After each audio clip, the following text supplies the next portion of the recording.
What is going on, everybody? My name is Ciara Lawler. Welcome back to another week of Movie Mondays.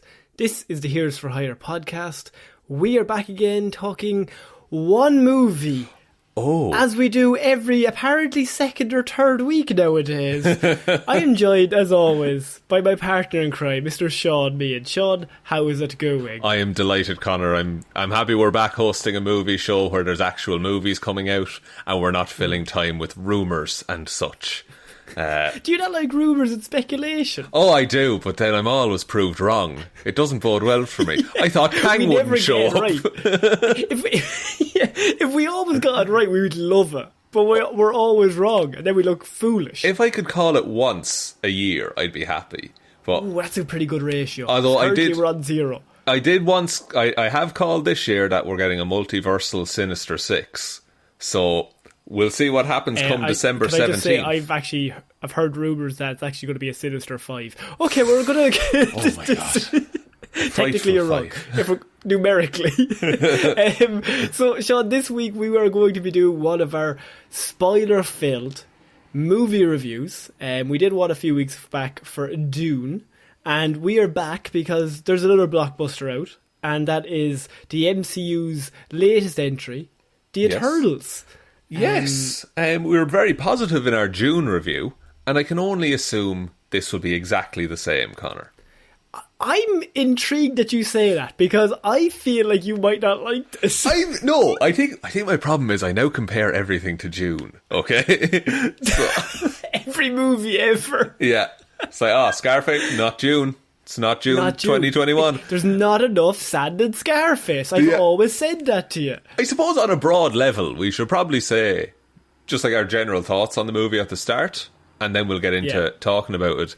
I liked this movie more than I disliked it, but I liked it a lot more than I liked Black Widow. But yeah, I think that's because I think this tried something, and I respect that.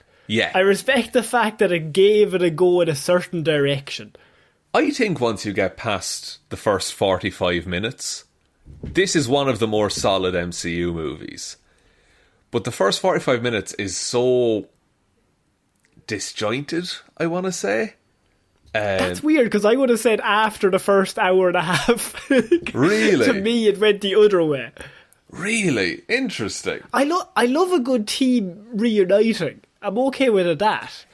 But see, my issue with the whole, they have a weird team dynamic and a weird family dynamic in this, and I don't think those work well. We're not included in any of that dynamic, though, because it's never really shown. There's been a lot of talk that this movie should have been a series, and like the Inhumans. I can look like the Inhumans. I mean, they own their own streaming service. They're doing so many different shows at the minute. You could have easily done a 10-episode arc where you introduced each Eternal one by one. No, make it 12 episodes, and then the 11th one they all come together. See, I think that's too much. I think what you need is the movie to just fucking put the characters in the world, and now you can do what you want with them. This is still an origin movie, which now, historically are very samey. Now, here's the thing, right? Even from the announcement of this movie, I know a lot of people are like, we have to come in, this is the best movie ever, or the worst movie ever. I think if you take everything into context, from the announcement of this movie, we had basically a few thoughts. One, Jesus, that's a bit out there. Yeah. That's a bit weird. Why would they try this? Because hard to adapt. It is a miracle that this got made at all. Yes, and it's based off basically Chloe Zhao, the director. She, Oscar winner, but she came to Kevin Feige and was like, I've got an idea. Yeah. What if we did this? And she won him over in that way, and he was like, I never thought of that, but that seems like a good idea. But most importantly, Shaun, I just have one question. What are the Eternals? Oh, well, do I have the movie for you, Connor? Because it opens with just a couple of paragraphs all about it. I bet you were like fist pump. Yes. Finally, I have a JPEG I can just send to people. I think that joke came from like episode 2 of this show. So that's how long ago this was announced. Oh yeah, like we did the show, and then I think Marvel did. They announced their kind of Phase 4, and like that's what we were working with. But look, the Eternals in the comics are, they're like genetic offshoots from humanity, along with the Deviants. That's how it is in the comics. Whereas in this movie, they're kind of more servants of the Celestials, say. Because in the comics, the idea is that either the Deviants, the humans, or the Eternals will win out and be in charge of the planet, basically. And that's what the judgment is about, to decide who wins and who dies. But in this, it's revealed later in the movie, but spoilers. But the purpose of the Eternals is to grow humanity for as long as possible, until a Celestial can eat them. Until a Celestial can use their energy to be born from an egg. The Earth is a womb in this movie. We got to be on board with that straight away. Yeah. It's a lot. There's a lot of buy-in in this movie that you just need to be like, fuck it, I'm okay. And I don't want to be negative, because I don't think this is, like, we don't really do anything in regards of, we're not going to say something really shit. But there are going to be things in this film that I was like, that's not great. No. I probably would have done that differently. But then again, we have to go off the fact of, it's a miracle this movie got made at all. So I'm like, fuck it, fair play. I think this is like probably as good of an adaptation and an introduction to the Eternals as you can do in one movie. Yeah, but I think we haven't even got into the plot, but if you do this 2 parts, I think part 1 comes out and it gets absolutely fucking trashed. Yeah. And it's like, because it's either, I think it's a no-win situation. Part 1 comes out and you go, why did you split it up? You're just money hungry bastards. There's nothing in that first movie, fuck off. You do this movie, you stuff too much in. There's too much to go through. It's 9,000 years you were trying to cover there. It's madness. Yeah, and like that is not the time span from ancient Mesopotamia to today is not the main conflict of this movie. It's not where the story takes place. So honestly, like, we need to spend as little time there as possible to just introduce the characters and kind of to show how long they've been around. But it does feel, a lot of it feels kind of unnecessary. There's a lot of them posing in a V formation.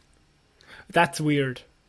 Yeah. I don't understand that. They just keep doing it, and it's I think you get one. You get the first one. The first one at the start where they land on Earth for the first time. Yeah.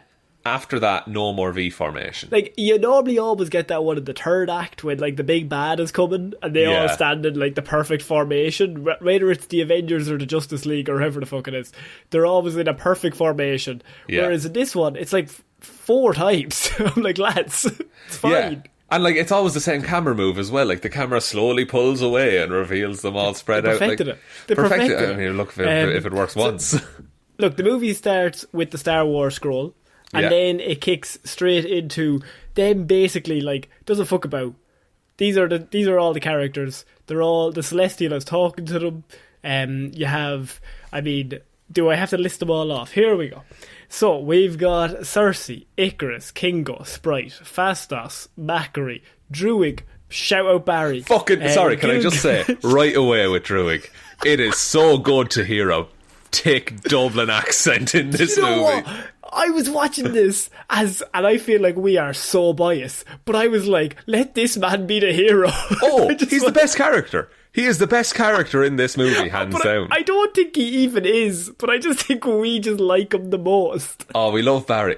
Like, it's not inconceivable that one day we get him on this show. Oh, shout out to Barry. What a nice man. Gilgamesh, you have Dane Whitman and Ajax, of course, as well.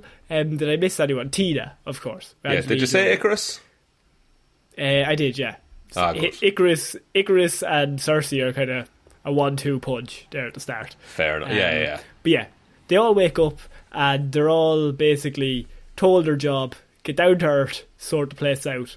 Cersei and Icarus meet, and it's the shot from the trailer, but the change that they're actually in space. I think in the trailer, are they not? Is it not like they're on Earth? I don't even remember, but yeah, probably. I think that might be completely wrong, but I seen that shot and I was like, I think that shot was different.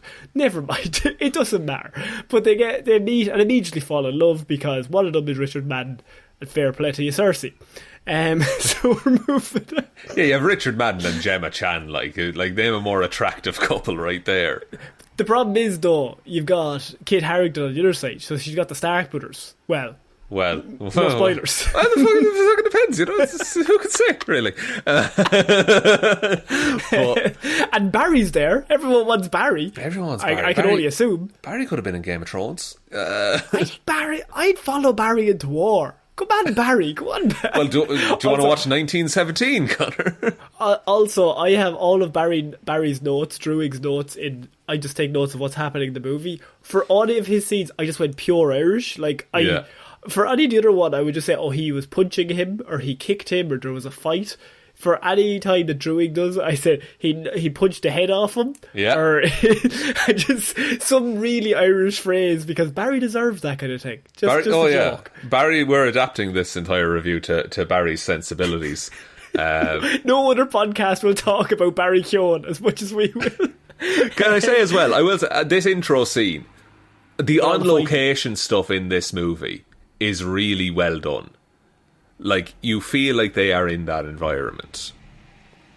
Did you notice the monster just eats that guy's head straight off the bat? They just let him die as well. Deviant just bites the kid's dad's head off, and then Icarus flies in and starts killing the Deviant. I feel he could have got there Icarus. 30 seconds quicker. Like, you're literally Superman. Just as people hammer home in this movie, by the way. Yeah, obviously. Superman is an allegory for Icarus and all the sun and all that. And superheroes are mythology now. Like, that's basically what it is. We're not going to get to draw the same. What Chloe Zhao has done there, she has confirmed that the DC universe exists in the Marvel universe. How so? A lot of references to Superman in this movie. Oh yes, and of course. Yeah, also, there's a point where Kingo's valet is described as like Arthur Alfred for Batman. So yes. Just DC Comics exists in the MCU. So they all fight the. They're all the same. I was trying to... They're deviants. Are they different? Are they the same? Like, deviants are meant to be... They're all fucking different because they're all mutations. Like, so no two are really the same. The deviants in this are kind of boring to me. Like, don't get me started. Like, extremely boring, I would say. And so they have the big fight scene. You get introduced to all their powers. You've got all these different people with all these different powers, and they all get a hero moment, and at the end they all get the hero shot in a line. Flying V, yeah, of course. It's the flying V, of course, the Mighty Duck formation. And then we cut to the present day, where we have Cersei, and she's late for class. She's teaching a class. Turns up, Kit Harington's there. Dane Whitman, he won't come up again. Actually, literally, he probably won't come up again. But that's a joke, because that character's meant to come up. Never mind. I like that they're just dropping breadcrumbs with that character. That's all I needed. Is it breadcrumbs, or did they forget? I don't think they forgot. What's he gonna do? Like, now, look, we've said this. She's my queen. We've said this from the she's my queen. And he doesn't want it. But we've said it from the start, like, Dane Whitman, the Black Knight in the comics. I've done a report on him in the past on Hero or Zero. But, like, and I was toying around with the idea, like, will they do it? Because they give him a ring that has the family crest on it. And it's like, your family goes back. Next scene. Yeah. They're in the bar. It's his birthday, so she gives him a ring. Yeah, and he's like, this is class. Like, and his family goes back to medieval times. And then I was like, okay, maybe they're just, like, teasing us. And then, like, later in the movie, they're on a video call, and she says, you should reconnect with your uncle. Like the previous Black Knight. And I'm like, it's definitely that. And then at the very end, he's like, I have some things about my family that are, they're going to surprise you. They are strange. Let me tell you. Yeah. Wink, wink. I'll tell you now. They bring sequel. up the Ebony Blade is brought up in conversation between the Eternals. Like, it's all tied together. Also, we should say as well, we are aware that there has been a bunch of trailers that dropped over the last few days as well. Those will be covered next week. Oh, yeah. Also, I mean, we had to do the movie review or the trailer talk. Exactly, yeah. I just want people to know that. Like, also, there's a Spider-Man trailer coming out tomorrow. So that will be next week. We're aware. We'll get to it. But this episode will be like 4 hours long. We'll just get to all the trailers afterwards. Let's just keep going. We'll just keep going. Just keep rolling, lads. So you have all them in the bar, and you have, I mean, Cersei's there, and she's hanging out with Dane. And then you also have Sprite there, played by Leah McHugh. She's also there. She's pretending to be another woman to chat to Icarus. Yeah. And then a deviant attacks them on their way home. Because so Sprite and Cersei are together. And they're walking home with Dane Whitman. They get attacked by a deviant. Icarus comes flying in to the rescue. Makes the save. So heroic. Such a nice man. Such a nice man. And like, not a threat. Definitely not a threat to Dane Whitman. No. Nice to see Camden getting some play in this movie as well. I like with Dane Whitman though, like, he knows he's not like super powered and everything like that. I like how he asks Cersei, are you like Doctor Strange? Are you a wizard? Yeah, and then he's like, Sprite's always going on about like centuries ago. Like, yeah, and I'm starting to believe her. But he's trying to get people away. Like, he's saying, no, run, like, and he's minding people as they leave. So he has a good heart. He's in on it, but he's not involved, which I quite enjoy, because they could have easily done like they're trying to hide their powers from him, and he's like an idiot. But she just comes clean straight away, and like literally at the very next scene, the scene is in all the trailers with the bus flipping, and then Cersei turns it into, I think, flowers, rose petals or something, rose petals. And then afterwards, she's just like, we're the Eternals. I'm thousands of years old. That's my ex-boyfriend. We were together for 5,000 years. Yeah. No threat though. We're done now. The thing is, and like, it kind of helps sell the world, because if you lived in the Marvel universe, you would just accept anything that you were told at that point, wouldn't you? He probably vanished for 5 years, or somebody loves vanished for 5 years. So okay. So this is just like, oh, fine. And he asked her, like, why didn't you stop Thanos? She's like, we can't interfere unless it's deviants, which is bollocks, because Thanos is a deviant. Absolutely, yeah. First of all, that was my first thought of like, yeah, Thanos is literally a deviant. You've told me that. Yeah. I don't know if that's MCU though. I think maybe they just don't recognise him as a deviant. He's just a big bad guy. Maybe, but Jesus. Number two, they don't get involved in any human stuff, but they're going around developing lots and lots of weapons in which people are dying. Yeah. And then is that not getting involved? One of Barry Keoghan's best scenes, as we'll get to later. All of them are his best scenes, Shaun. Oh, of course. All of them. Of course. So they go back to the apartment and they're going to go look for Ajax. Isn't that what they decide? Yeah, so they're like, we're going to go find Ajax and we'll have a chat with her. We'll see what the story is. Yeah. And so Cersei, Icarus and Sprite, they turn up to Ajax's place and they're like, where is she? Icarus really tried hard to see her. He cannot find her anywhere. He's raging, so he is. He brought his binoculars. Like, he's looking around. He's doing the metal detector. Yeah. She could be buried. She could be buried here somewhere, lads. Wait, no. She wouldn't be buried. She wouldn't be buried. Very alive. She might be at the market. The local market. So they turned up, and you'll never believe this shot. Ajax, Salma Hayek, who we covered in a rumour or speculation a few weeks ago, might die early in the movie, dies early in the movie. By God. Jesus. Who could have predicted it? Only everyone. Who could have done it, is my question. Yeah, who could kill such an Eternal? Oh, the Deviants, the most perhaps. Powerful. Because Ajax is the most powerful, I'm assuming. She's the leader. She's a leader. She's a prime eternal. Now, it's not necessarily that she's the most powerful, but she's the best she's the leader, connection I suppose. to the Celestials. Yes. She's the representative, basically. Because, like, she doesn't have an offensive power. Like, she's a healer, basically. But that is the most powerful weapon you can have. So she sends all them at the fights, and then they get stabbed, and they run back to her. Exactly, yeah. So she's literally like the mother of the group, if you're to assign a role to it. And so you have Ajax there, and this is where we find out that Ajax may not have agreed with the Celestials. And there's a scene where she's like, "What if I want to stay on Earth? Like, what if we could all stay on Earth instead?" And they're like, "Stop being so dumb. You can't stay on Earth. We gotta kill all the humans." Wait, no, did I say that out loud? I mean, you gotta save all the humans. Stop those deviants. Stop those deviants. But they're just like, proceed with the mission as planned, kind of a thing. Like, she knows exactly what's going on. She's always known. But she's starting to like Earth and its people. Yeah, and this is back in, I don't know how many years ago, like 7,000 years Babylon, ago at this stage. So like, yeah.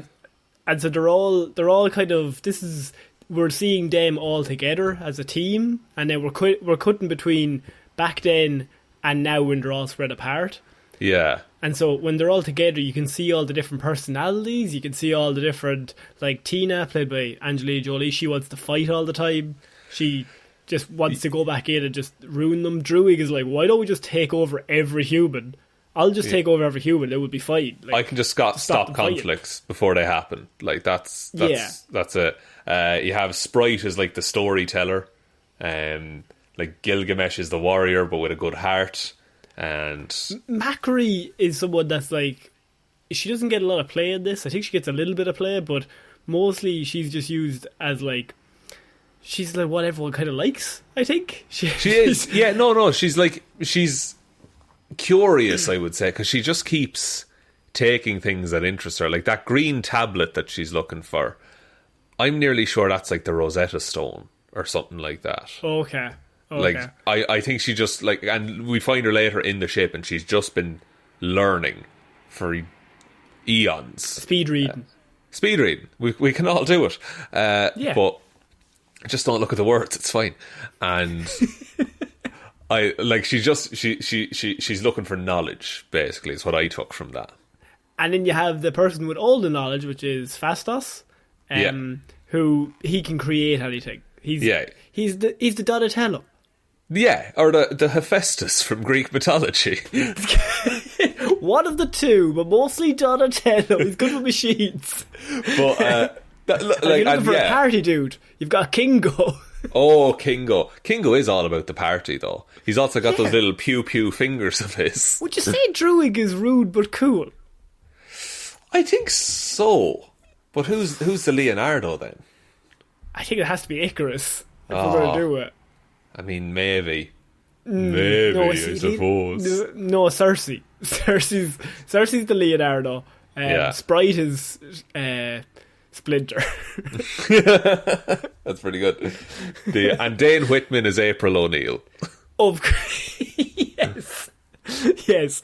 And you imagine Kit Harington, the full like yellow jumpsuit. Oh, you better believe it. Oh yeah. And so you see them back in the olden days. As I said, they're all having disagreements, and this is when Ajax is like, I want to stay on the Earth. Celestials are like, basically cop on, like, stop thinking like that, stick to the mission. Cop on, by the way, means get your shit together in Irish. Yeah. And so they, as I said, they turn up to her house.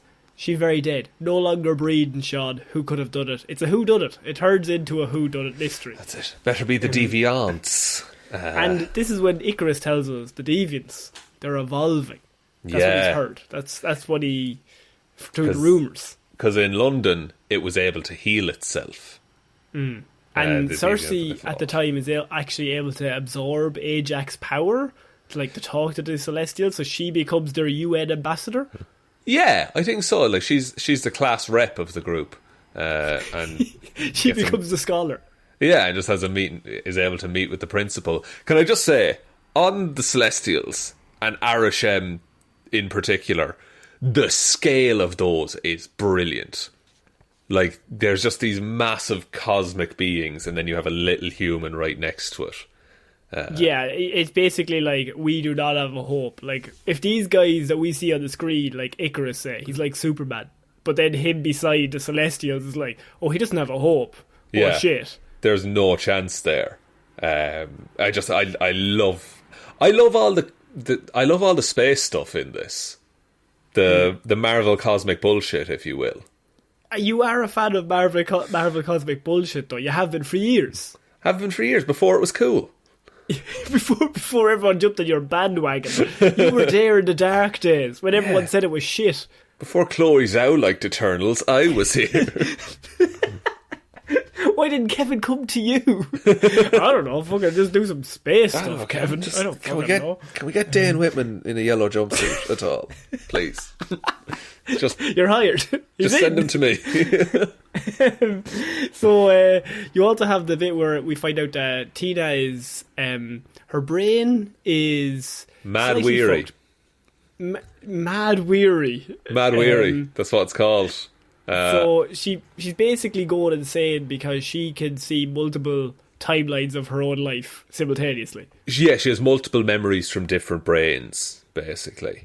And they're all conflicting with each other. So she's seeing like the end of a world, and she's just trying to defend herself, basically. Yeah, and this is back. We're flashing back again. So we flash forward to be like Ajax dead, flash back to Tina going mad. I think it's this the idea you're meant to be like, oh, Tina killed her because she's gone mad. I think they're in like Tenochtitlan or something. Like, it's an Aztec place, I think, in the Amazon.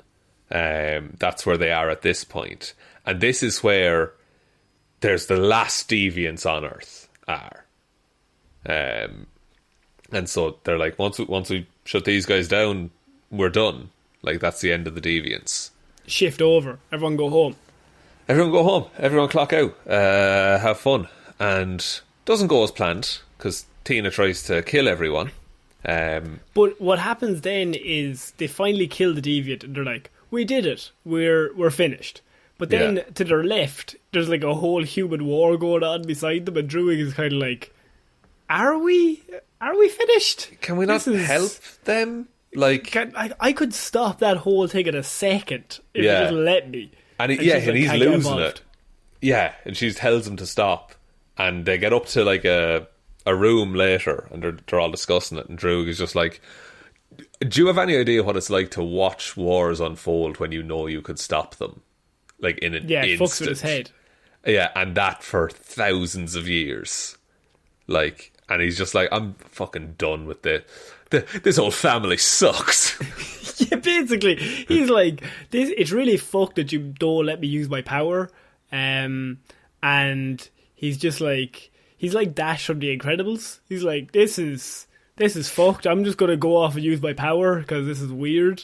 That none of you want to actually help. You're like, you have to leave it to the humans. Like, that's really bad. Yeah, we can help them in other ways, like, which is weird because, like, in that scene, he's meant to come across as a dickhead, but I was like, he's kind of right, to be fair. Has a point. Like, it's and this movie does well about like what's really right and what's really wrong. Like, that's a question that's brought up a lot. So Druig is like the first example of that.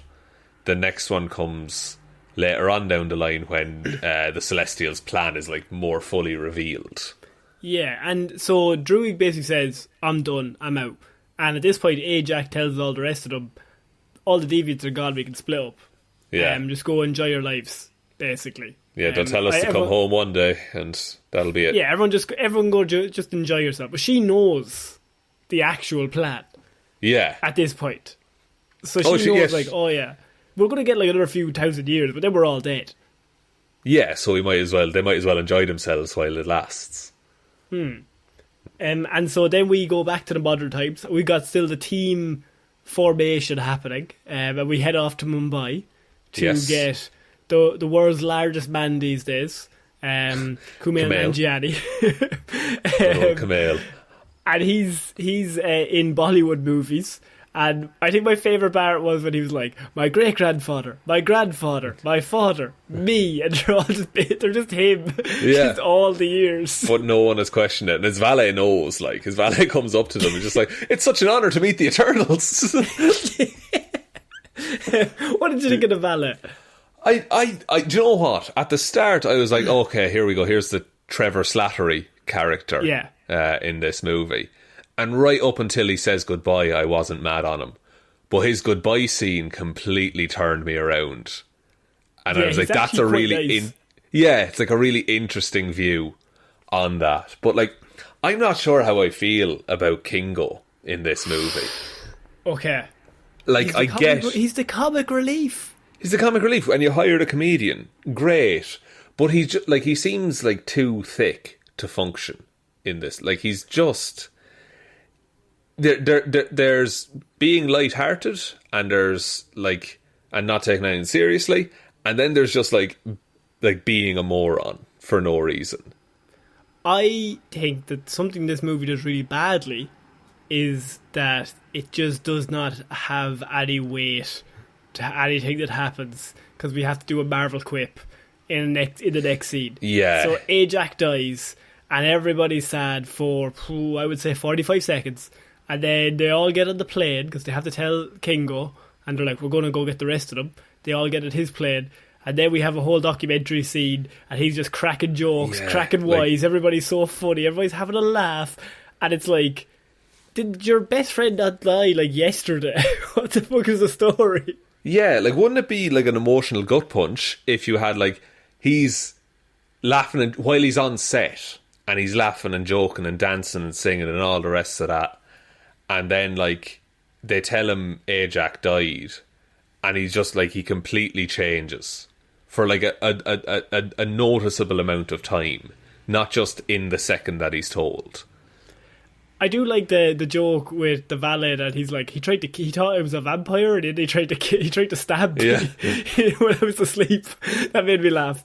And so they all get on the plane, and they have a weird scene where Richard Madden gets put in a photo app by Cersei, and it's like, this is what you're going to look like old.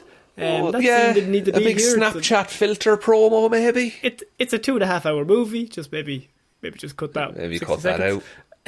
Maybe have them talk about how their motherly figure just died yesterday. Maybe have them talk about their history. Maybe have them talk about, they haven't seen each other in maybe 1,000 years. Yeah. Or maybe tell me fucking anything about Icarus. Just like, Icarus is Superman, and he looks good, right? That's all you need to know. Just shut up, right? Look at Richard Madden. But what's his deal, Connor? What's he been up to? What's he been doing? Cersei. Oh, I can't. That's all he does. Give me. That's Jamie Lannister's thing. It's true. But yeah, he's betraying the Starks. If you're liking Cersei, that's not great. No, but he, as you said, this plane scene, they're literally just quipping, they're joking. Their mother died yesterday. Well, their motherly figure died yesterday. Yeah. And they haven't seen each other in like 1,000 years. But also, Cersei, Icarus, they have a relationship. How do they feel? Nobody knows. Just even having Cersei being like have Icarus be like a flirty prick, and just be like, no, Dane is back home, and just shut that shit down. Yeah, he tries to start up like they used to back in the day. He's still in that mindset of trying to have a flirty girlfriend boyfriend banter, and she's just like, that's not what we do anymore. Oh yeah, this is another thing that we didn't bring up, is that there is the quote-unquote sex scene in this movie where Icarus and Cersei get together. And then in the immediate next scene, they get married. Oh yeah. What's wrong with that? Look, the mouse loves monogamy, is what I'm going to say. The mouse is all about that monogamy. He's not fucking about. No, he's fucking and marrying. That's all the mouse does. That's all he does. Look at Minnie. But yeah, I watched this in a fairly busy cinema, and I heard gasps from parents. It's a Marvel movie. Wait, oh, boys. Oh, God. There's also some prick who brought a multi-pack of crisps He did to not. the cinema. Yeah. You see, but at the same time, popcorn is a really loud snack as it is. So why do we allow that but not crisps? The Or entry chips. and exit to a bag of crisps or chips, like it's louder than any form of eating. Like, you crinkle that fucking mylar plastic, whatever the fuck it is. You're ruining my day. A kid got shushed. But and I like the idea that in this scene, when you're not learning anything about them, you getting madder and madder, and then the packet starts Just rusting. taking it out on it. You fucking bastard. Oh, this is your fault. Just tell me anything about them. That's not Anything just that about- they're in love. Anyone. Just give me any bit of information about these characters. We see, here's the thing, and this is a problem that this movie has the whole way through. There's 10 of them. So you have to introduce all 10 of them. Nobody gets any characterization other than Cersei, but even her characterization is just like, Ajax dead, and now I can talk to the Celestials. And she likes humanity, and like, She likes humanity. I would say that's a basis for a hero. characters. You would say I just so. assume they like humanity. Cersei is the main character in this, though. Like, Yes. she is, yeah. So she does get the most, but there's other like nice little portrayals of things. Like, they're on their way. The reason they're on the plane, they're going to get Tina and Gilgamesh. Yeah, they have to turn up because they went off together. Because Gilgamesh was like, "I'm going to look after her. She's a crazy person, but I'm the strongest person in the team. Nothing's going to happen to me. I'm fine. I'll go look after her." Look, I really like their relationship in this. Very nice. That's actually one of the very big highlight of the movie. Yeah, like that they are just, and it's not even like that they're like, it's not even necessarily romantic, but they just both genuinely care for each other.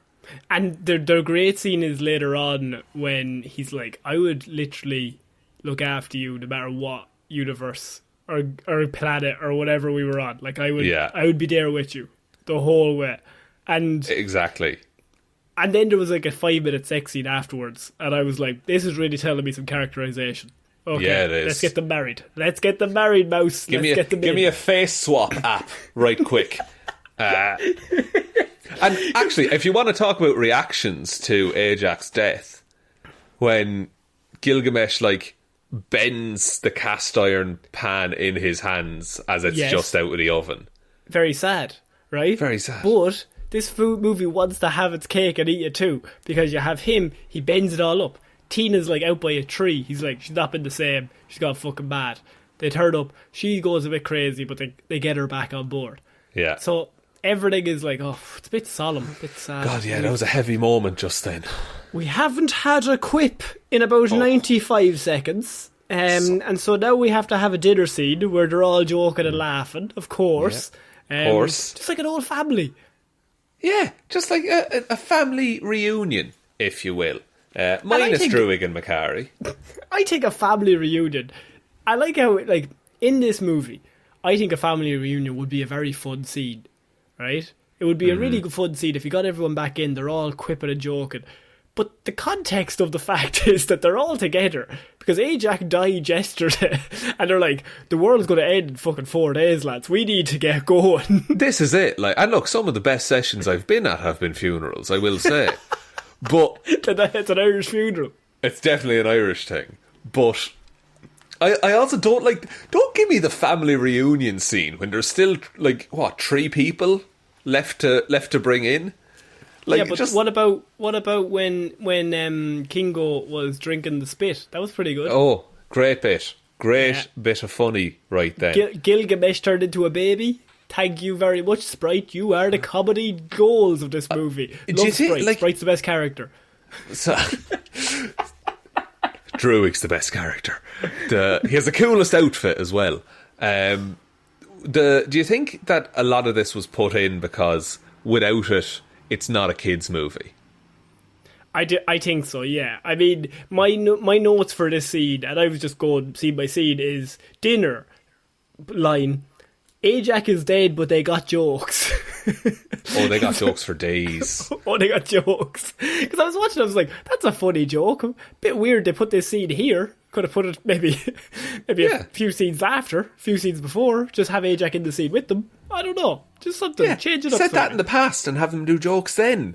Like, when it's a much funnier time and they all had no worries. Bit of hope in the world, Bob Marley and all that. And then they're like, oh, Icarus says the line from the trailer, like, I could lead the Avengers, and everyone laughs at him. And then Cersei, who's now the leader, like the de facto leader of the group, goes out and like tries to communicate with the Celestials, and then we get big space exposition dump. Oh, massive exposition dump right fucking all over us. Huge. Over and over again from multiple angles. When I thought the exposition was done, then the dumping kept occurring. The dumping kept a going. Kept a dumping. Kept a dumping.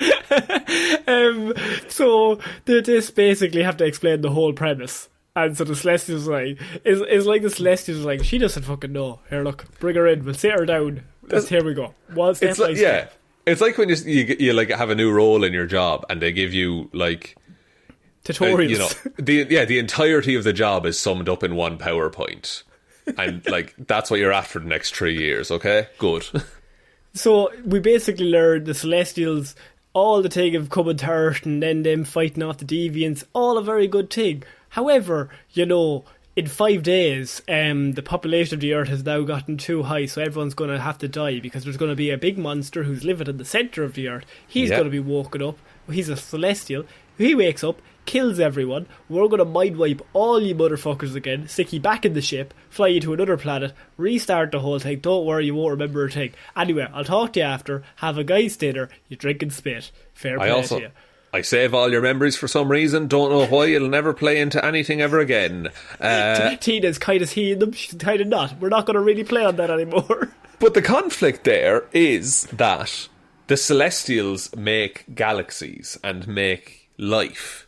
Like, that's what they do. So, like, the Celestial needs to be born for that to happen. So, by saving the Earth, they're condemning billions, if not trillions. But those billions and trillions don't exist yet, is all I'm saying.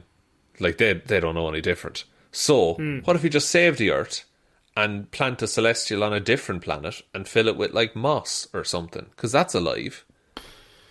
I mean, I feel like you're seeing some logic here, because what about if we did a big hand coming out of the ocean? What if we got all the Infinity Stones and half the population, thereby delaying the inevitable birth of a Celestial? You know what? Imagine the Celestials like, oh, for fuck's sake. We were this close. We've waited 9,000 years and this fucker comes along. You couldn't have stopped him. I told the lads not to get involved, though. It's my own fault, really. It is actually my own fault. I should have told the lads to get involved. And then the Avengers bring everyone back and they're like, fuck you, we don't have to report this, it's fine. The boys are like, the report's due tomorrow, so they're like, the head Celestial, like, tell him you're on his left. Tell him you're on his fucking left. Oh, jeez, we could be coming in clutch here, lads. It's Friday just like at watching 4. They're like holding their clock cards right above the fucking puncher. If he comes into this Monday morning, he's going to be fucking pissed. We better hope they bring them all back. I am Iron Man. Fuck yeah! All high-fiving. Something happened in the woods, but for humanity. Literally, that's it. And so then another solemn scene where they tell the other Eternals this news. Everyone's sad. Everyone's kind of taken aback at first, and then Kingo drinks out a spit cup again, and then there's a little. God, Kingo. Because I was thinking, I was sitting here going, they've just found out all their lives are meaningless. All their lives are basically meaningless. Everyone they know is going to die, and they all have to start again, but they won't even be aware of it. Their identity is going to be wiped.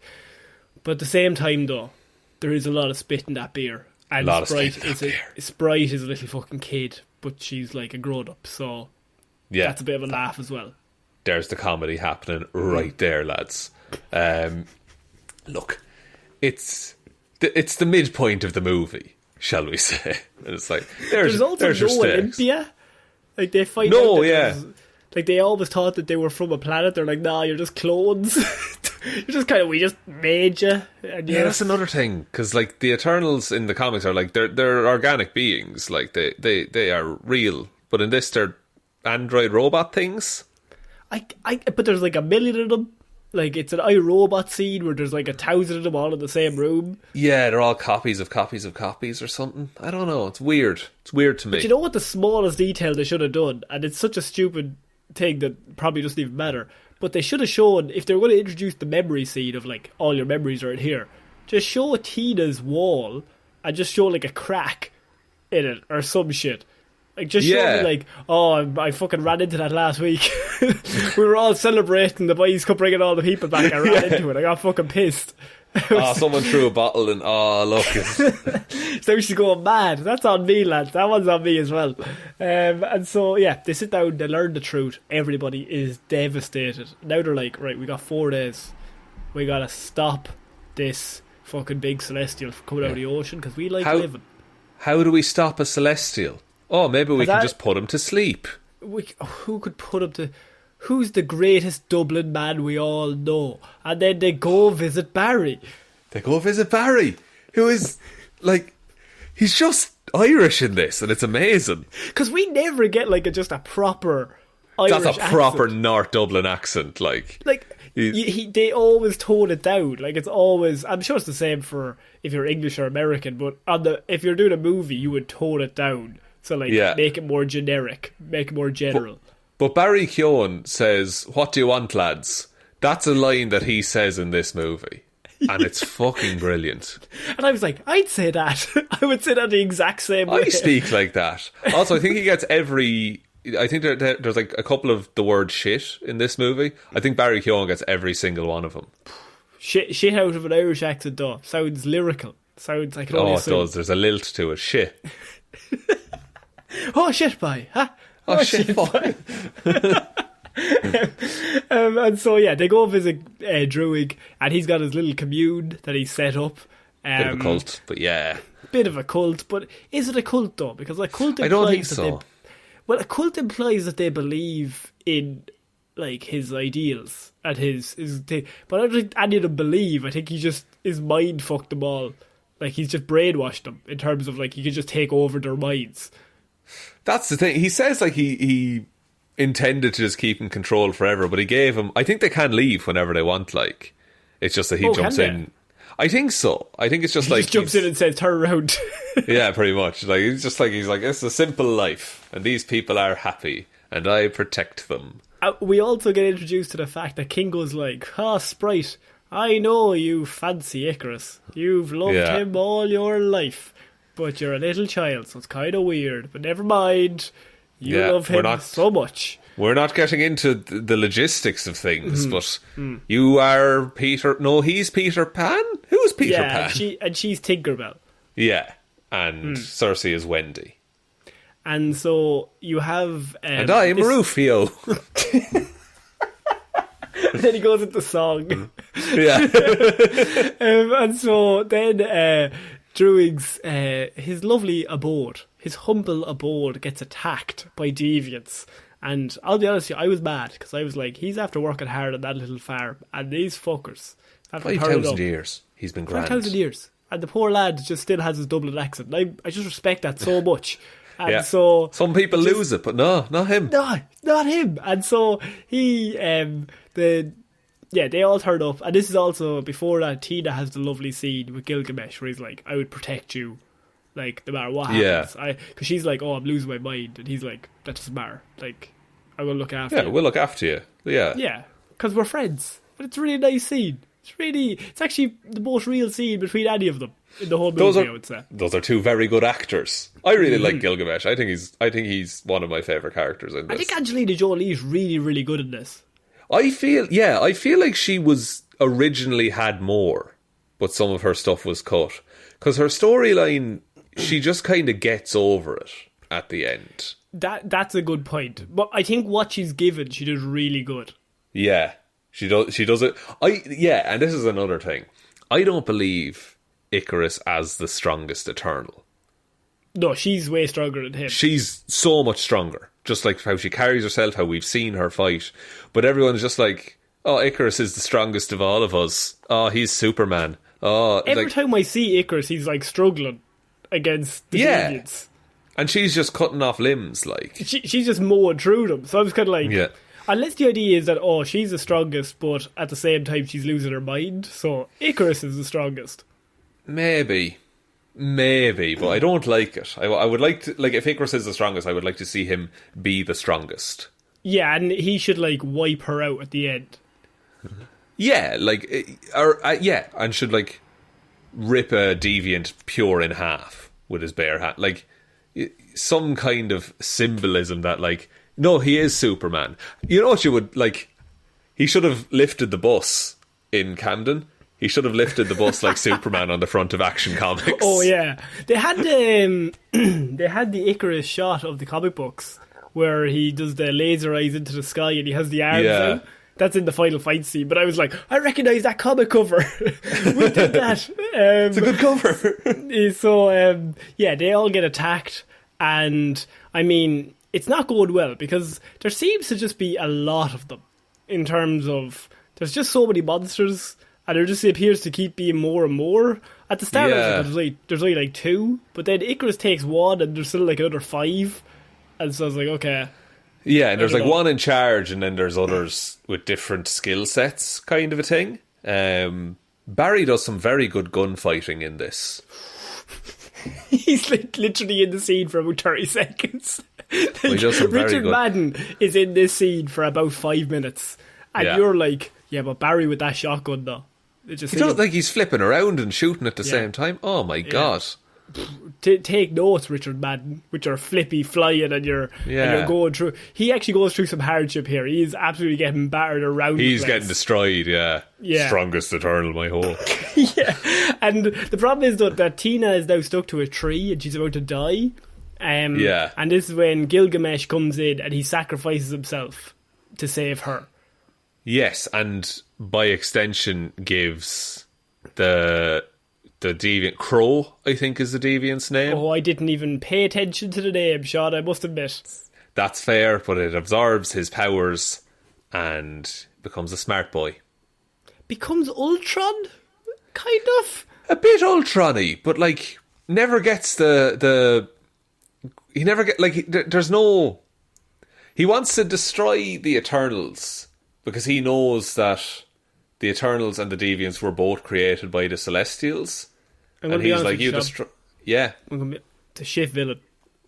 It's a shit villain. It really is. He dies in like 30 seconds in the last battle. Like, yeah, because he has this fight and then we don't see him again until the end. And he turns up and you're like, fuck, this guy's a badass. He's after killing 2 of them. Like, he's juiced to the gills. Like, he's ready to go. And then Tina just kills him in about 2 minutes and you never see him again. Yeah, like, it doesn't make a whole lot of sense to me. I think in the comics Tina had a relationship with a deviant, and I thought that's where that was going to go, that, like, Gilgamesh's, like, spirit was going to take over or something like that. Which I like that, or else I like the idea that she hears the voice and then that I like we'll get to that scene. We'll get to it, sorry. That scene, yeah. And so then you have Druig was talking and he has a really, really good scene where he's just like, do you not think that I wanted to just take over the world for a little bit? Like, I could have, if you wanted. Yeah. Like, I could just take over the whole world and change everybody's minds and you couldn't do anything about it. Like, you wouldn't be powerful enough to stop me. But I didn't. So, get off my fucking back, basically. Yeah. Yeah, like, I know right from wrong, and, like, I make my own choices. Like, that's his whole thing. And so then they have one funeral scene for Gilgamesh, and then boom, God, don't even know who Gilgamesh is. Never seen the man before. Yeah, fuck life. Gilgamesh, says I.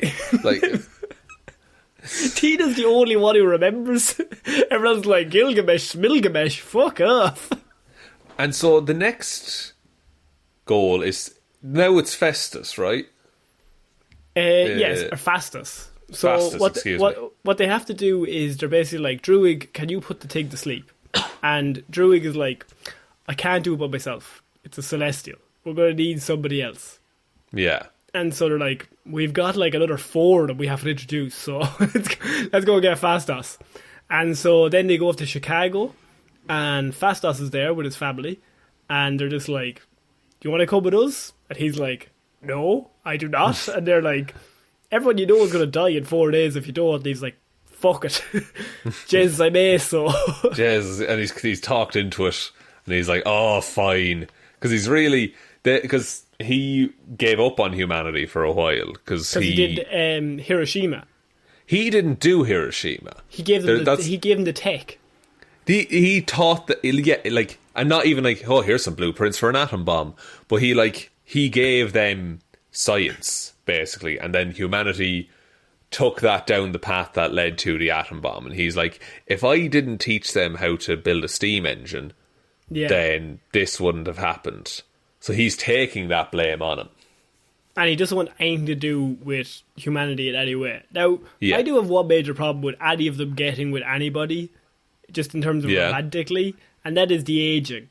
Because what happens when his child is like 40 and is just like, Dad, you look the same as you did when I was 3.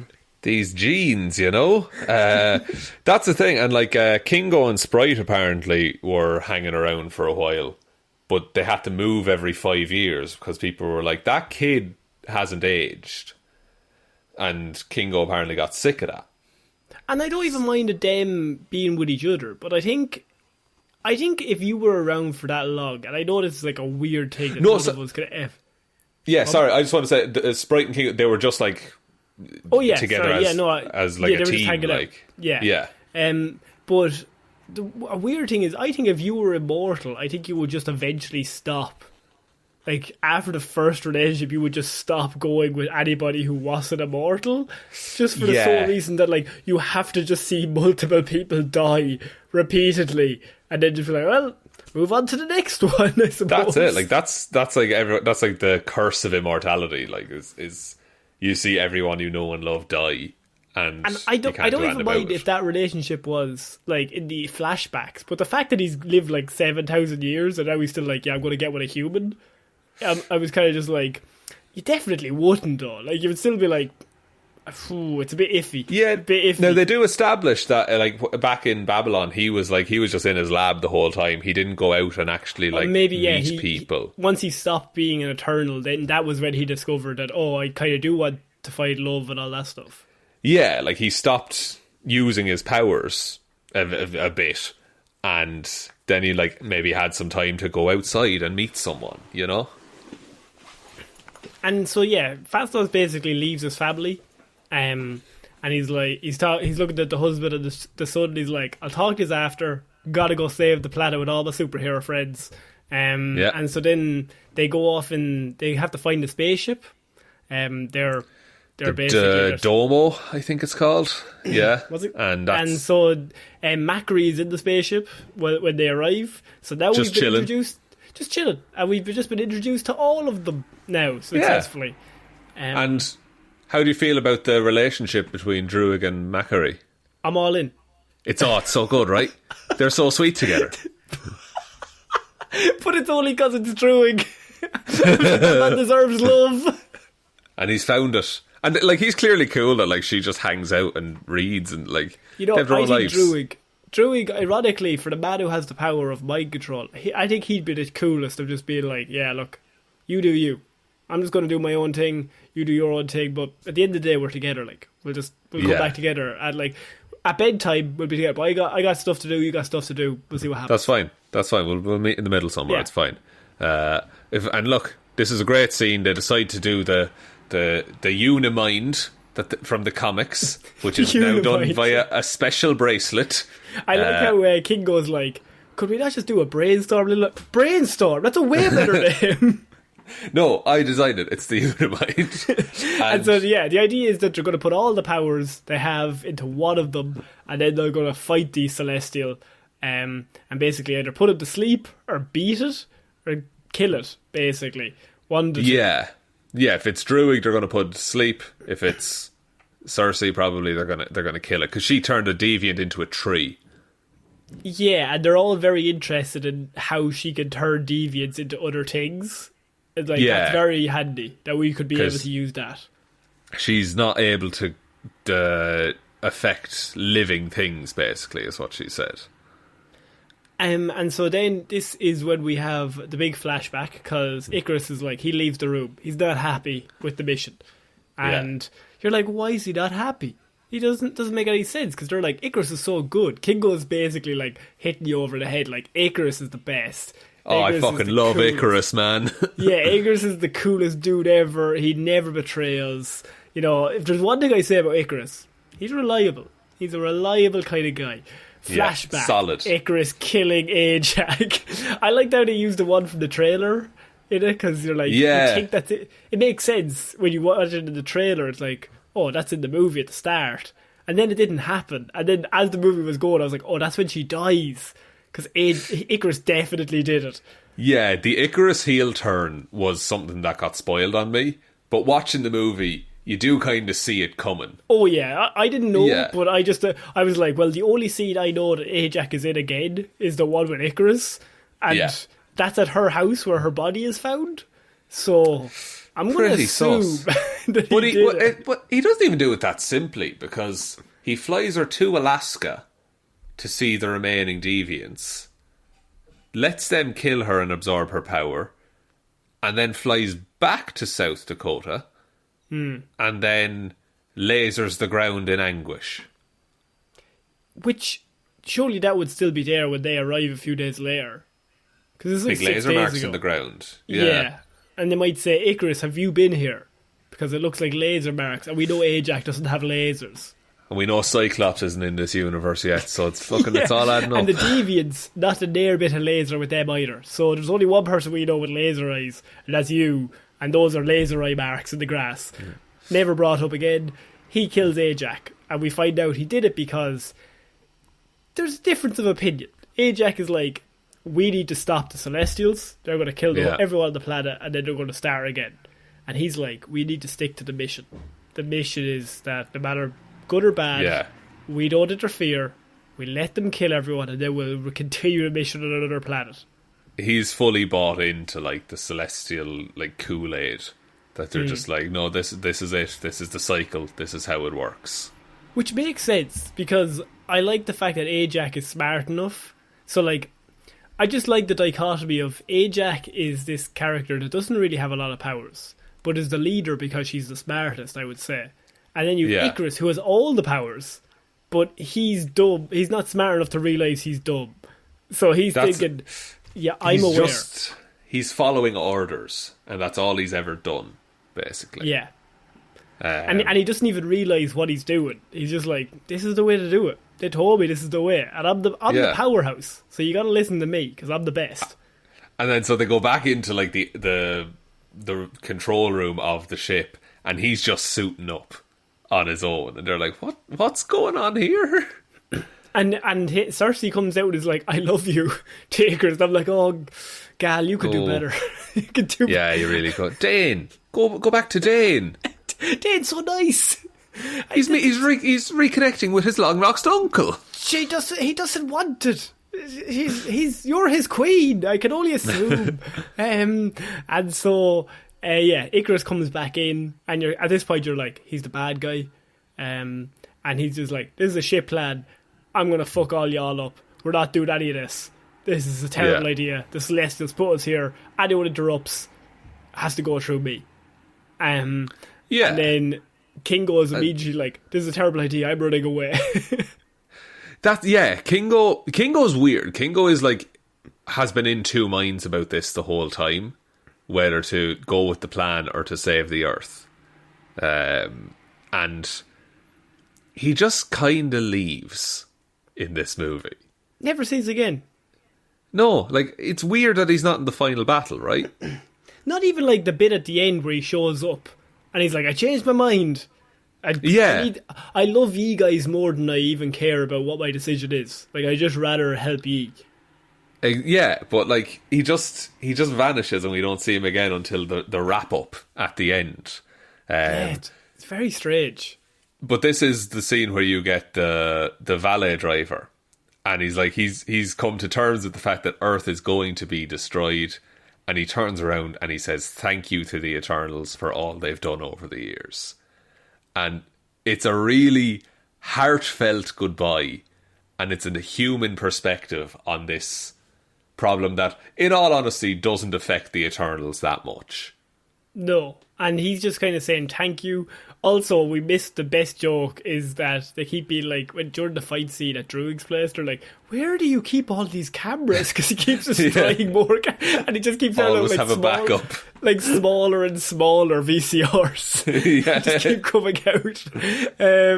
And so yeah, he basically leaves. It's so weird that Kingo's not brought back in any way until the end. There has to be a reason for that, right?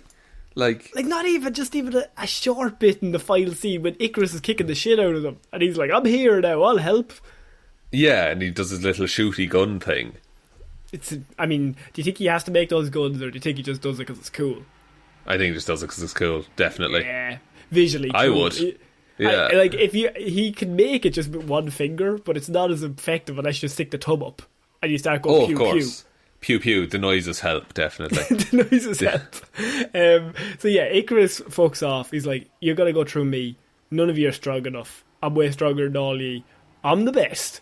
And so they're left with just, they've got Cersei, you've got Sprite, who also leaves with Icarus, I should say. She's like, this is my chance. We're going to fall in love. I'm leaving shoot my shot right here. Yeah, she shoots her shot and she leaves.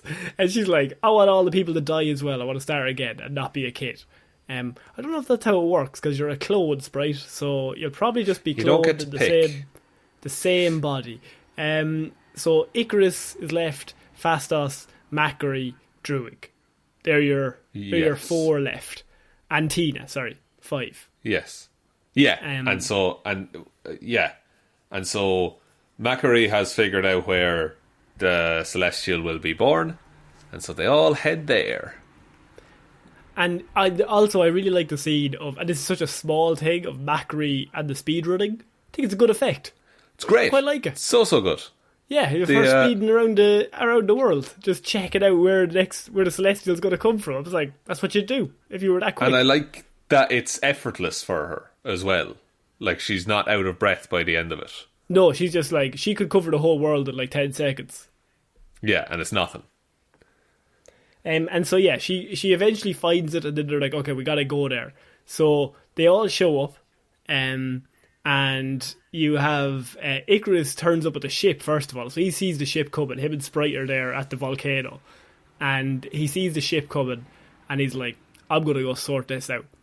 So he flies into the ship, and it's him v Tina at a 1v1, which is pretty cool, to be fair. And the fight choreography in this whole movie is pretty good, considering they're fighting with light most of the time. We also, Tina and Cersei have like a pep talk on their way there, and Cersei's like, I don't know if I can do this, and she's like, you've got to do this. Like, it's the right thing to do. Yeah, like, you were chosen for a reason.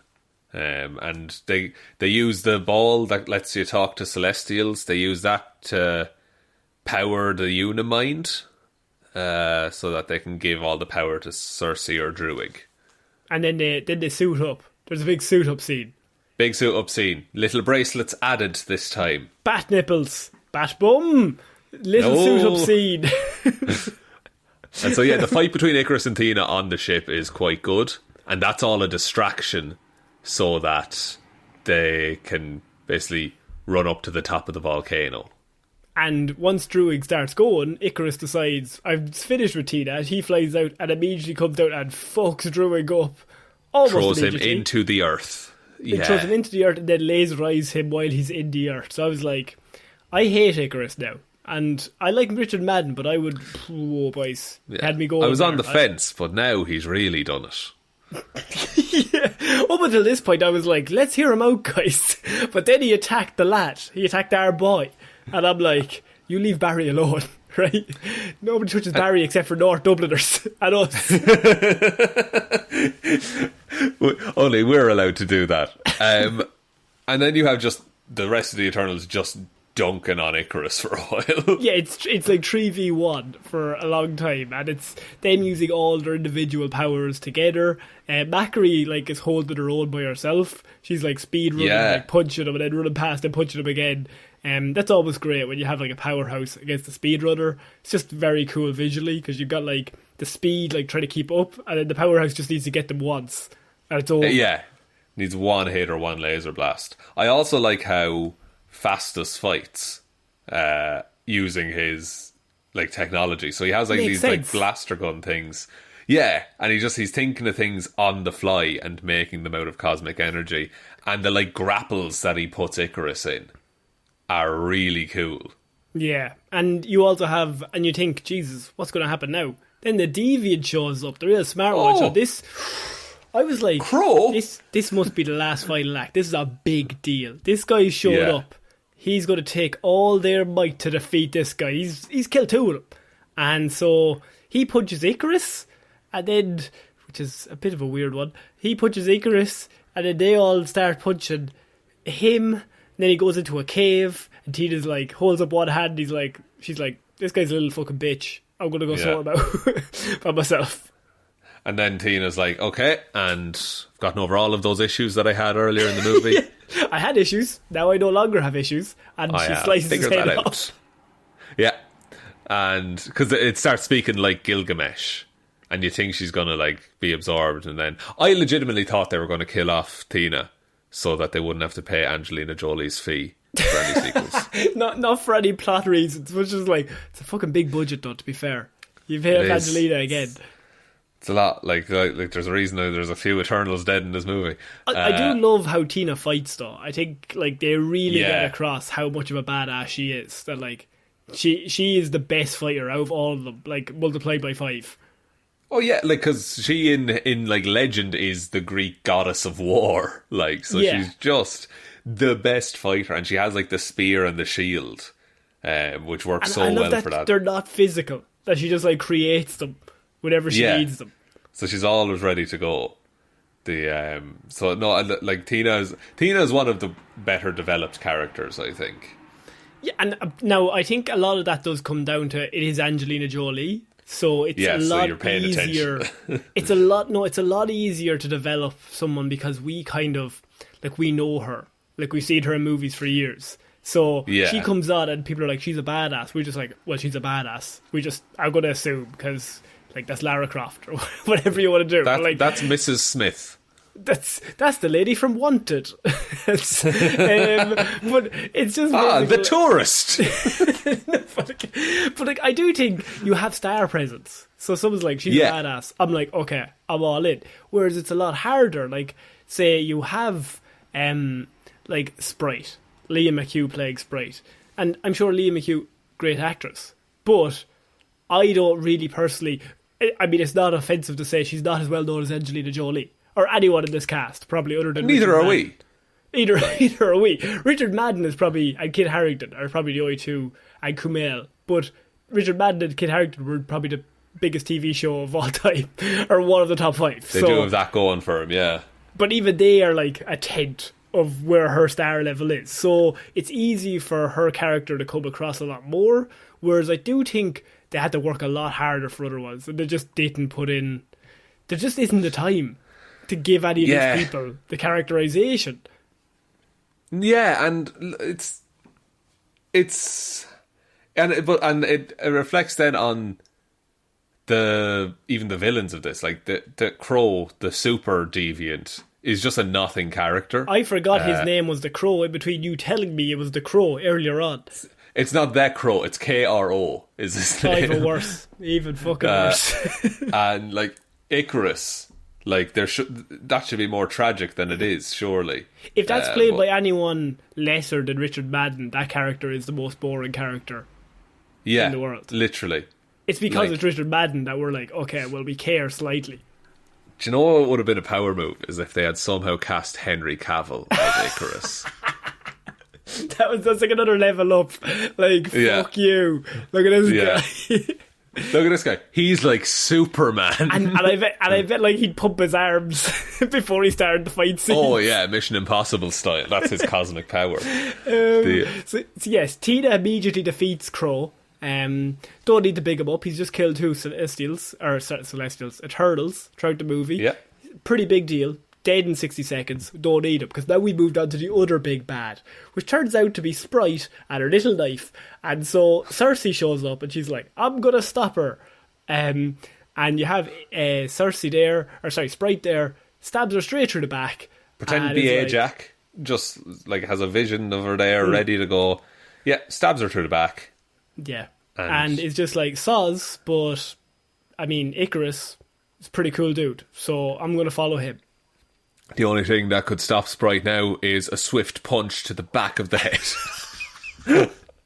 And the best part of the movie comes up in 5, 4, 3, 2, 1. And Druid comes in and punches Sprite, knocks her out with a punch to the back of the head. I just have Druid punches the head off her. Yeah. He just fucking decks her from the back. One punch. And he's like, that was very moving. I was just like, Druid, powerful. That's a powerful characterization. I love that. By the way, Druid completely underwritten in this movie as well, but we just love Barry. But we've just sampled every facet of that character and was like, no, he's perfect. He's the peak human. I think he's actually probably the most underwritten character. He's just kind of brooding, but God, I love him. I think it's probably him and Sprite are the two most underwritten. And then, Macri as well. Like, we know nothing about her. Yeah. Like, I don't know. I don't even think they're underwritten. So, yeah, I just think they don't have very much to do for a lot of it. Yeah. Like, it's a lot of let's go here, let's go here, let's go here, let's go here the whole way through the movie. And then you have... They basically have to turn up that Cersei shows up and Icarus shows up. Because Icarus is like, he's gotten free. And he's like, I can't let you do this. Because Celestials, we have to let them kill everyone. That's just the deal. And Cersei's like, that's a really bad idea. That's really dumb. So laser blast me in the face, why don't you? If you really hate me that much. And he starts crying. Because he's like, I don't want to blow up my one love who their romance didn't really come across on screen, but I can't kill her now, I'm so sad. And she'll surely be sad. Surely she has no one else in the world to love her. And also, let's just talk about the big thing here that I don't like. And it's literally big. It's a big hand, Shaun. Big. It's a big hand. Big fucking big hand, big face. Big celestial coming out of the planet. Can I just ask, and I just really quickly, can you explain how everyone on the planet is not dead once that hand and head comes out of the planet? This is the thing, and this is, and I never thought I would equate these two universes in my mind, but it's a similar problem to what you have with Moonfall, where the planet is in such delicate balance, specifically in relation to distribution of mass, that I feel something big coming out of the centre of the Earth and moving to the outside, while not only affecting tides and coastlines, might also affect the way the Earth rotates a bit. I think that head is probably the size of a country. Or... It's quite large, and it comes out of the sea. From where? Where's the hole it's left? If it has left a hole... what has happened to fill up that hole? Has all the ocean flowed in there? I'm not quite sure. I don't know. I'm wondering... Okay. Remember I was saying about rumours and how I want to be right about something eventually? Yes. There is an island in Marvel Comics called Genosha, and that is where the mutants live. I feel at some point... there's going to be a mutant colony built on that big stone celestial hand or face. Can I follow that up though with how does that explain any of my questions? It doesn't at all. Also in this movie, the Earth is being rocked by like earthquakes and tsunamis and shit. Yeah. And that's just all in the background. Don't worry about it. No need. No, there's an earthquake in London.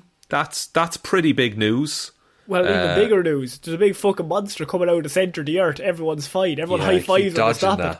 We did it. Keep dodging that question. Yeah, we saved the city. He only got half out of the hole. Oh, well, if he had gotten the whole way out, then we all definitely would have been dead. But halfway... How do you reconcile with that as a regular human? Like, how do you just acknowledge the fact that that's happened? There's a monster in the earth. Like, how do you come to terms with that? It's like in Transformers, where the Earth is a transformer. I think I've told you about this before. I don't know if I said it on the show. Have you heard of the Galactus conspiracy? I vaguely remember it. Go on. So there's a thing in Marvel Comics. There's a group of people who don't believe that Galactus is real, because for the simple fact that a person called Mysterio exists in the world and can make big illusions appear in the sky. So what's more likely? A cloud. Naturally a cloud. But what's more likely? That dude being real, or the special effects dude made everyone believe it? Seems very realistic so far, Shaun, in terms of how you're describing this, because I think that's everything in real life as well. That, I think you might be right, actually. So all I'm saying is, if the Earth is flat, then the Celestial could have just come through the bottom. See? You know what? This there. movie might back up the Flat Earth Society, because round Earth, he pops out like a little egg. We're fucked. But Flat Earth, he comes up through the middle. You'd still be okay on the edges. It's just the little bit, the little divot he's made in the middle. Any excess water, because if he punched a hole through, any excess water could just drain out into space. Exactly. And so nothing would be affected. Like a big plug hole. He's living in the earth, though, and he's popped out. You can't unbreak an egg. Even if he gets out a hand, it's still too much. Yeah. I don't know where they're going to go with that. I don't know how that's going to be addressed in future. It's a lot. It's a lot for this movie to do. For this movie to do that to that universe. And so Cersei uses her powers, and she turns the whole thing into ice. Or stone, I thought. Stone. If it's ice, that's even worse, because that's going to melt, man. That's in the Pacific Ring of Fire. She's going to melt in no time. Global warming. And that, to be fair, that wouldn't work. No, Connor. Why did nobody think of bringing the Celestial up from the middle of the Earth, then creating ice that way? Then we've got more glaciers. That's smart. It's not the glaciers is the issue, though. It's the heat that melts the glaciers and causes levels to rise. Yeah, but why don't we just add more ice, Shaun, by bringing a big monster and turning him to ice? More ice. We take the ice from external sources, bring it here. Are you thinking of that episode of The Simpsons where they go mining for ice to sell in the stores? Yeah. Okay. I feel like I'm taking crazy pills. You're not getting me here. It makes perfect sense. Okay, well then let me say this to you, Connor. What if Icarus just flew into the sun? Just cause. Just for no reason. I mean, they stop the Celestials, and I feel like he's a bit embarrassed at that stage. He's like, he can't go back. There's egg on my face. I wanted everyone to die like 4 minutes ago, and now everyone's not going to die. Nobody's going to let me forget that. There'll be no drinking spit beer tonight, boys. Oh, the boys won't even look at me. The boys won't even... Druig doesn't want a pint with me. He's disgusted with me. He wants a pint with everyone. Yeah, he's fucking Irish. And so I may just... what could I do? I could move to a different country, move to a different planet, I suppose. I can fly in space, so I could move... Fly to the sun? Yeah. That would be historically poetic, you know? What if Icarus flew just a bit too close to that sun? I don't think he flew a bit too close. I think he flew directly into it. I don't even think... Do you think he's dead? Yes. Even if he flew into the sun? Yeah, especially if he flew into the sun. Alright. I'm not calling you.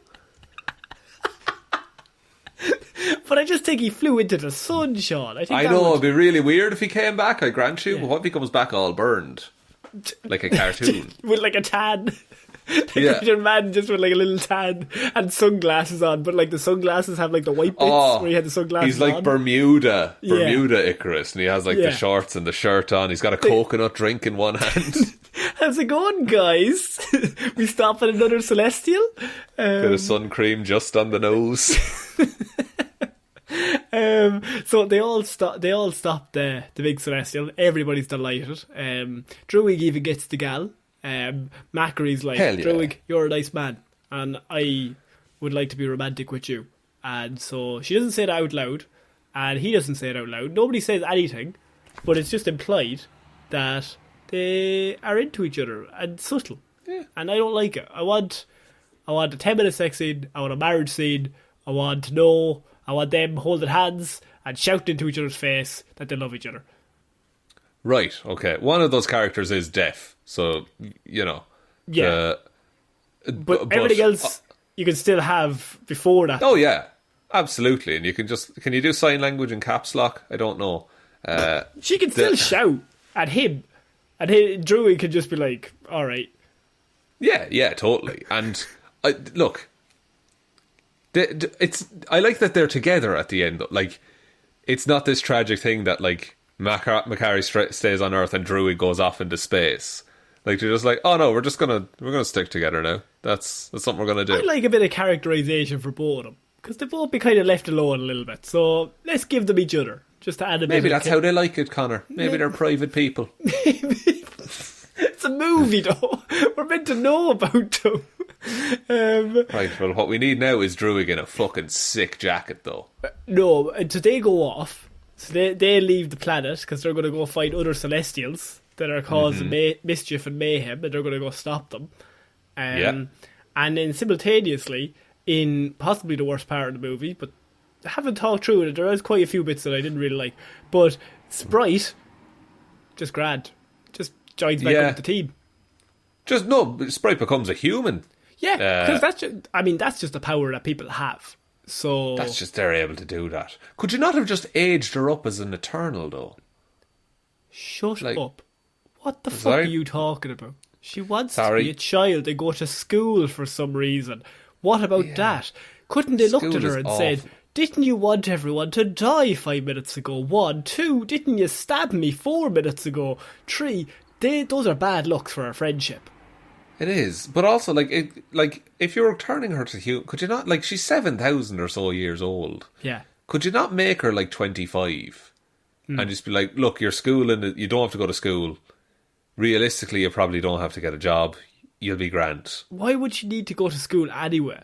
Just in general, to meet they're not going to own search. No, they're not going to search Kingo out and why is your child not in school?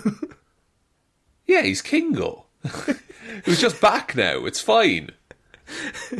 Does this mean you have to legally adopt her? I think so. How do you explain how you came into contact? Yeah. But what's her number? It's her PPS number. I don't think she has. What's yours? No, but surely to fill out those forms you'd need some sort of identification. I'll be honest, Connor, I haven't gone through the lengthy process of adopting a child. Yeah. But I would assume you would need at least one piece of paper to say something. And I think she probably doesn't have that one piece of paper for identity. What if Kingo found her at Paddington Station? She had a little brown paper tag on her saying, please look after this child. She's about 19. The fucking thing. Also, that woman does not look 12. No, but actors, I think she might be 15, 16? What is she in this? I don't know what age she's meant to play. She's kind of age. I suppose she's 7,000, but as an actual actor, she's 15 years old at the minute. Okay. And Barry Keoghan, 29. That's your Barry update for this segment. Every week we're going to do a Barry update. Where he was born. Here. So yeah, Sprite is just let off for stabbing and all the genocide she was into there a few seconds ago. And people just kind of forget that she gets turned into a human because what can you do? She goes off a Kingo, and then the last scene is them being like, we're going to go find the Celestials. And then the Celestial shows up and is like, you looking for me, dickheads? And then is like, I'm going to make my judgment on this planet. I know you don't like this, right? But I think the image of the Celestial in the sky is fucking unreal.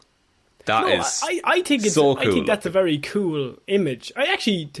No, I actually don't mind the end where the Celestial shows up. It's just the schooling bit. The whole thing with Sprite is the dumbest stuff I've ever seen. But anything to do with Sprite at the end, after the genocide and the stabbing and the getting turned into a human, I was like, nah, I'm out. I'm not into this. But Cersei gets basically transported into the sky, and the Celestial is like, y'all done gone and goofed. You've pissed me off. What the fuck you do? And that's my brother down there who was laying in an egg in earth, and I was waiting for him to hatch, and you stopped the hatch. Killed him. Technically, they killed a newborn baby. They killed the baby, and it was mid-birth, and then they decided, let's turn it to stone. Dickheads. Turn to stone. Absolute dickheads. He's going to look through their memories and judge if humanity is worthwhile to live. Yeah, which, I mean, is a very Celestial thing to do. It is, but it's also like, that's a pretty fair response to, you just betrayed a plan that took 8,000 years. It's a fairly measured response to be like, okay, let me see your side of it. Which would beg the question, why did you have the original plan in the first place? Maybe it's a test. And it's like, you're not meant to, if you're in a police interrogation, you don't eat the donuts. Ajax asked 7 times, guys, can we maybe have a rethink? Because humans aren't that bad. And they were like, nah, shut up. Stick to the plan. It requires murder. Stick to the fucking plan. And then after all of it, they're just like, you know what? I've just come up with this plan myself, and nobody told me this, but I think we should probably listen. Maybe have a bit of judgment, see. I like how Arishem gives them a week and a half to get things settled, and then kidnaps them. Yeah, I mean, I think that's smart. I think let them get everything organised. Where's Sprite going to enroll? You need to know all this stuff before you start kidnapping people. Yeah, and so that's the end of the film proper. And then we have a famous Marvel after credits scene, Connor. Yes, and the first one is a character that we covered in Hero Zero that I feel like you're the smartest person in the whole world, because I feel that way as well, Connor. Harry Styles shows up as Eros or Star Fox, and is actually perfectly cast, I would say, in the role. It's the best casting that's one of the best Marvel castings I've ever seen. I will say, I did Hero Zero last Friday, and I had no idea that Eros was in this movie. I was just looking for Eternals characters to tie in to this, and he came up, and I was like, oh yeah, Brother Thanos. Interesting, that'll be a laugh. Absolute flirty shitbird. Connor will love him. And then he shows up along with Pip the Troll, played by Patton Oswalt. I was literally sitting there going, who is that voice? I know that voice. It's Patton Oswalt. Okay, it's Patton Oswalt. And so he meets up with Druig, Macari, and Thena on the Domo. And this is where Druig says the classic line, "What do you want, lads?" And so he's like, "Oh, we're gonna go find more Eternals," and so they're all now a team together. And not the last after credits scene, Connor. The last one is you've got Mr. Kit Harington, and he has Whitman, and he has a certain blade, and it's just a certain dark coloured blade. So he has the ebony blade, the blade of House Whitman, who it transforms the wielder into the Black Knight. Mm-hmm.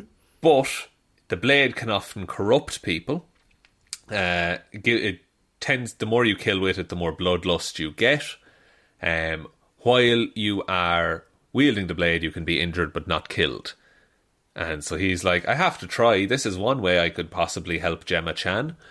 And so he goes to reach for the blade. The blade looks really cool, by the way. Yeah, it's really like cool. Running with fucking misty evil. And then you hear a voice from off screen saying, "Are you sure you're ready for that?" And I said it in the cinema, and I went home and checked, and I was entirely right. It's Mahershala Ali. Fucking Blade. As Blade. Mm-hmm. So we got our first Blade cameo? It's just a voice, but a cameo in the MCU. And is he in the room? Is he going to be like, you sure you're ready for that? I can't imagine Blade in England, but that's Blade's whole comic book character for a long he's time. English. He's an English dude, but he has an American accent, so maybe he's just like travelling around looking for Draculas or something. Looking for Starks. Wait a minute. Maybe hanging out with Moon Knight or something. Which, we'll talk about that next. Yes, but Shaun, that is kind of the end of the film itself. So, I mean, we've kind of gone through a lot of stuff. There's a lot of things probably could have done better, and I feel like we might have been a bit harsh on the film. There are some very silly moments, but at the same time, I think in terms of the spectacle and the size of the movie, I don't know if it could have been done better in terms of the size of the cast even. No, I don't know how you would. I wouldn't know how to improve this movie while making it still as accessible as it is. It's a very accessible way into a very, complicated side of Marvel Comics. It would be... to me, it's very similar to if they just did the Avengers movie and they just started and you had Thor and Captain America and you're like, this guy's from the 50s or the 40s. He was frozen, he's brought back to life, now you've got Iron Man, and they're just there, and you're kind of like, okay, we have 9 origins going on at once here, what the fuck's going on? Yeah, exactly. Or it'd be like doing the same thing with Infinity War, which I feel is even harder, because that one really doesn't hold your hand on it. So I think as a jumping off point into more of the cosmic magic side of Marvel, we've had Thor and Guardians and stuff, but more of large scale cosmic, constants of the universe type stuff. I think that this is a pretty good jumping off point. It's not my favourite Marvel movie, but I don't think it deserves all the hate that it's getting. No, and I'm worried now that people are going to think that I didn't like it. I mean, I was watching it going, this is fine. Yeah. And I think that can be seen as an insult. I don't know if there's anything actively bad other than maybe Sprite being turned back at the end, being like, yeah, you're cool. Hey, but you're cool, you're fine. Everything else, I was just kind of like, yeah, I suppose. I mean, there's a lot going on, but okay, fine. I can't say there's anything, actively that's terrible. I wouldn't have done that. And there are some good ideas in it. I think it's a movie that's definitely chock full of really good ideas. But they're probably... You've got 9 really good ideas that are all not very explored. Instead of 4 really good ones that are all fully explored. And there's several of them that I was like, oh no, stick to that. That's a really cool angle. And then it moves on to the next one. Because it has to get to the next thing. Because we're introducing so many new things and ideas in this one movie. And we only have 2 hours. And 2 hours, 30 minutes. Yeah, and it's something. It is different than a usual Marvel movie. It is still quite quip. I think that's probably my biggest complaint, is that the tone of it shifts. I wanted this to be more serious. Yeah, I would have loved this to be more serious, but it is quippy and, a lot of trailer lines put in. I wanted one family to get control of another planet and then another family to come in and attack them. Is that too much to ask? Connor, might I suggest Dune? Go back and listen to our review of that. That's real good. Oh, we're so happy and positive in that one. Yeah, it's. I'm not negative on this one either. It's a mixed bag, but on the whole, I liked it. I don't think I'll watch it again, though. I don't think so either. I don't think it has great rewatchability. So, Weetabix, what's our Weetabix rating? 1 with honey and milk. I would say 1 with a tiny bit of sugar, but and then a little bit of milk. It's nice, but I don't know if I'd have it again. No, and if anything, I want more from the bowl in this. Yes, I want a little more that's not there. Yeah. So yeah, someone else has served me this and I'm like, it's grand, but could I have just a little... Or no, a Weetabix with strawberries, bananas, kiwi. It's got 9 different fruits and I'm kind of like, it's too many fruits. It's too many fruits. I actually would have preferred less because was less kind of vaccinated, I would have been able to taste them a lot more. Or you've got 4 different cereals in the cupboard, but they're all just on the ends, and so you just throw them all into one bowl, milk over the top. Madness. That's it. They work lunatics. Psychopathy. Connor, would you like me to take us out? Yeah, please. Excellent. Thank you, everyone, for listening to this very bumper episode of Movie Mondays. We'll be back on Wednesday with Weird News, Friday with Hero or Zero, next Monday with another episode of Movie Mondays. I believe a newsy week covering all of the recent happenings. So big shout outs to everyone who supports us over on Patreon. Special shout outs go to Waffles will be 30 years old by the end of the month. All he wants is for people to get vaccinated and to have a nice day. Waffles, we hope you have a nice day too. Yeah, it's your birthday. You have to have a nice day on your birthday. That's the law. Thanks also to Ciara Lawler, David Clarke, Ed Ball, Joe Burney, Róisín Schrödóisìn, Hally, Ryan Right Time Evanson, Shaun Grow Your Mo for a Bro Jamieson, Dominic, Jessiah Florida Gal Green, Anna Team Irish Walrus Hjelmroos, Lil Dicky, the other in a southern drawl, says, well, I reckon people dang old call me Florida man. Glad to meet you, M. I can't stress this enough. I don't know if M is like the James Bond thing, but there is a character limit on Patreon. It lets you type for longer, but it always cuts it off. So just double check. Look, Lil Dicky, if that's the case, you message me the rest of that, and I will get that sorted. And thanks also to Danny McLaughlin, Ray, I can't believe Wanda did this, Sammy DeLucia, Michelle, it's championship weekend for Drip Brown, but Drip is spelled DR1P. Drip Brown. I don't. And then Brown is the last name. Drip is. It's championship weekend fine. For Drip. For Drip. What? DR1P? Is that a thing? Oh, please explain. We're not please cool. Explain. You've got more characters. You can explain more. We're not cool. Just imagine that we're not cool. I know it's hard. Just factor that in. Yeah, or is it Dr. One Pence? Is that what's going on here? Dr. One Pence. He's 50 cents backup. And thanks also, of course, to a Dune Run, Luke Hoth. Thank you all for the continued support. You're all amazing. Patreon is linked below, as is our merch store, as is our Twitter, @Heroes for Hire Pod, the 4 is the number 4. Facebook is Detective Doveman's discussion group. Instagram is Heroes for Hire Podcast.